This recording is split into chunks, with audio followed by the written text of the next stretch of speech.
కొద్ది రోజులుగా ఒక వీడియో ఒకటి చక్కర్లు కొడుతుంది. అదేంటంటే మన బ్యాంక్ అకౌంట్ నుండి మనకు తెలియకుండానే అమౌంట్ విత్డ్రా చేస్తున్నారు. అది కూడా కార్డులు కానీ లేదా ఏదైనా ఓటీపీలు కానీ యూజ్ చేసి కాదు.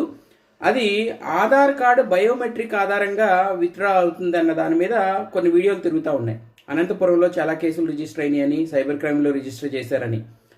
దానికి వాళ్ళు చెప్పే సొల్యూషన్ ఏంటంటే ఆధార్ అన్న యాప్ మన మొబైల్స్లో ఇన్స్టాల్ చేసి అక్కడ బయోమెట్రిక్ని లాక్ చేసుకోమంటున్నారు. బయోమెట్రిక్ని లాక్ చేస్తే ఇట్లా ఆధార్ బేస్డ్ బయోమెట్రిక్ ద్వారా డబ్బులు తీసే అవకాశం లేదని. అయితే మీరు ఒక్కసారి క్రాస్ వెరిఫై చేసుకుని, అంటే బాగా తెలిసిన వాళ్ళతో కానీ లేదా బ్యాంక్ వాళ్ళతో కానీ ఒకసారి చెక్ చేసుకుని అవసరం అయితే ఆధార్ యాప్ మీ మొబైల్లో ఇన్స్టాల్ చేసుకుని దాని ప్రకారం బయోమెట్రిక్ లాక్ చేసుకోండి. అయితే చేసే ముందు మాత్రం కంపల్సరీ 1-2 సార్లు వెరిఫై చేసుకుని ఈ ప్రొసీజర్ కరెక్టా కాదా, చెయ్యాలా వద్దా అన్నది మాత్రం కన్ఫర్మ్